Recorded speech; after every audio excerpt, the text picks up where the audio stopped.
नमस्कार, पर्दाफाश देख रहे हैं आप। मैं हूं आपके साथ सोनाली। शाइस्ता और गुड्डू मुस्लिम, ये दोनों अतीक के केस के लिए इतने इंपॉर्टेंट है जैसे मछली के लिए पानी।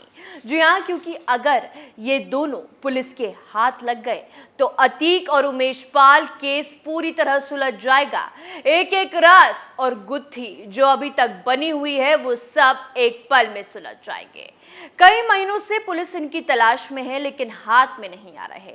वहीं अब शायद खेल पलट जाए, क्योंकि बड़ी खबर ये सामने आ रही है कि शाइस्ता सरेंडर करने वाली है। जी हाँ, लेकिन उत्तर प्रदेश में नहीं बल्कि दिल्ली की किसी कोर्ट में सरेंडर करेगी। वहीं अब एक और इनपुट सामने आई जिसने यूपी की सियासत में भूचाल ला दिया है। पुलिस की इनपुट से पता चला है कि शाइस्ता यूपी के किसी बड़ी पार्टी के नेता से कांटेक्ट में है और ये नेता इस माफिया की बीवी को पैसे से मदद कर रहा था।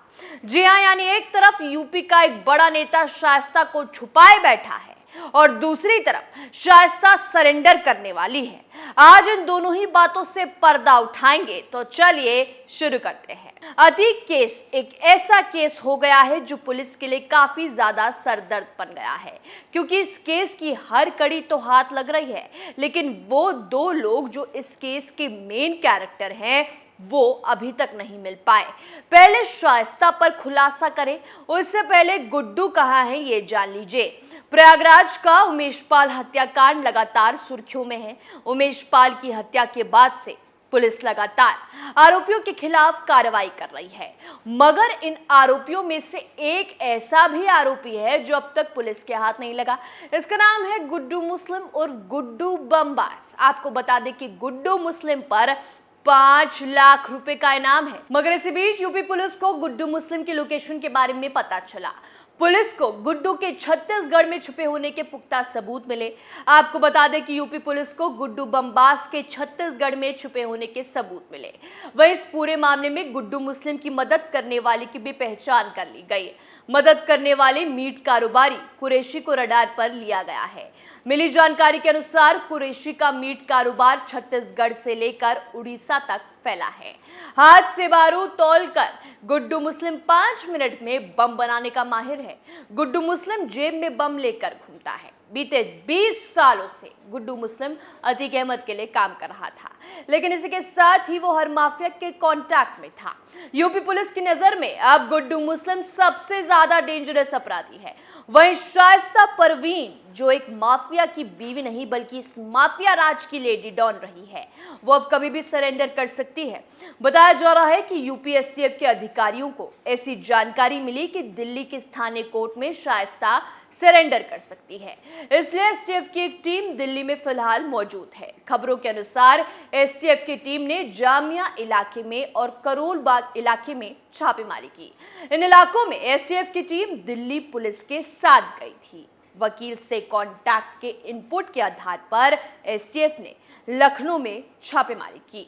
जांच एजेंसियों को ऐसा इनपुट मिला है कि अतीक की पत्नी ने दिल्ली के किसी वकील से कांटेक्ट साधा है।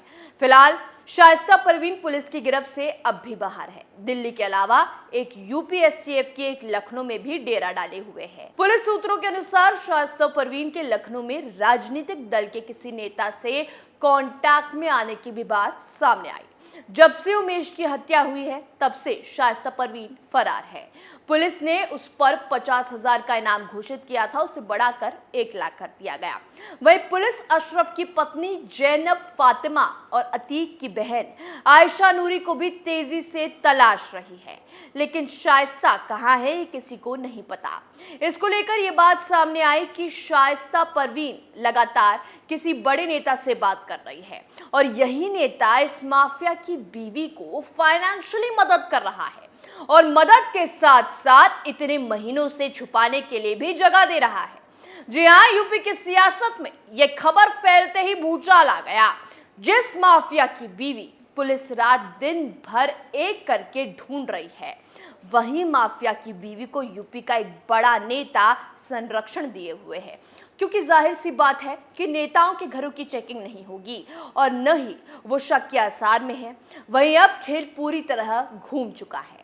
वहीं शक की सुई अब बसपा पर भी टिकी हुई है, क्योंकि बसपा अभी शाइस्ता को अपना बता रही है और कह रही है कि जब तक शाइस्ता पर आरोप तय नहीं होते वो बसपा के सदस्य रहेगी।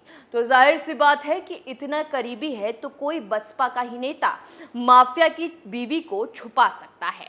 खैर, होने के लिए बहुत कुछ हो सकता है। अब शाइस्ता पुलिस से बचने के लिए दौड़ते दौड़ते पस्त हो चुकी है।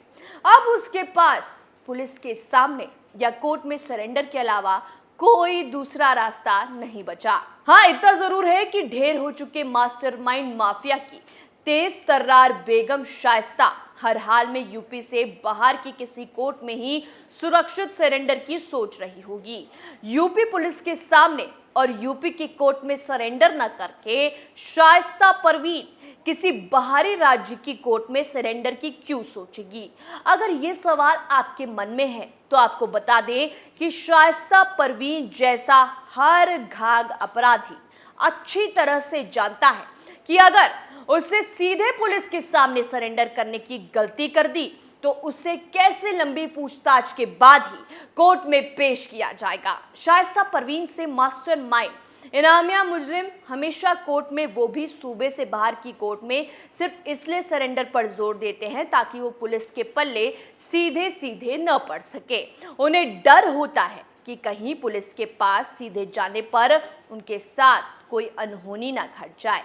शाइस्ता परवीन के खिलाफ प्रयागराज में दर्ज मुकदमे की जांच कर रहा पुलिस अफसर उस संबंधित कोर्ट में जाएगा जहां मुकदमा चलेगा। वहां जांच अधिकारी लिख कर देगा कि उसकी वंचित मुजरिम फला राज्य की फला कोर्ट में सरेंडर कर चुकी है, जिससे कानूनन कस्टडी में लेकर अपनी कोर्ट में, जहां की शाइस्ता परवीन मुजरिम है, लाकर पेश करने की इजाजत दी जाए। पुलिस और इन अपराधियों के बीच की दूरी बहुत तेज गति से कम हो रही है, क्योंकि जो पुलिस इन तक पहुंचने में लेट हो रही है, अब तक वैसे वैसे ही पुलिस इनकी तलाश भी तेज कर चुकी होगी। जब जब जमाना पुलिस को सुस्त समझने लगता है, पुलिस की गति बढ़ती है। पुलिस से बचने को लगातार दौड़ते रहने से अपराधी थक जाता है। इसके एकदम उल्टे जो वक्त गुजरता जाता है तो पुलिस अपराधी का पीछा करने की गति को तेज करती जाती है। अब जो हालात बने हैं वो शाइस्ता परवीन, अशरफ की बीवी जैनब फातिमा और 5 लाख के इनामी गुड्डू मुस्लिम को थका चुके हैं। इनमें से कोई भी ऐसा नहीं है जो अभी जिंदा रहना नहीं चाहेगा, इसलिए जहां तक होगा ये सरेंडर करने की जल्दी में होंगे ताकि पुलिस से इनकी सीधी और खूनी मोर्चाबंदी होने से बच जाए। सरेंडर के लिए ये लोग कोर्ट और पुलिस दोनों के सामने पहुंचने का विचार कर सकते हैं। पर्दाफाश में आज के लिए इतना ही। देखते रहिए कैपिटल टीवी उत्तर प्रदेश। नमस्कार।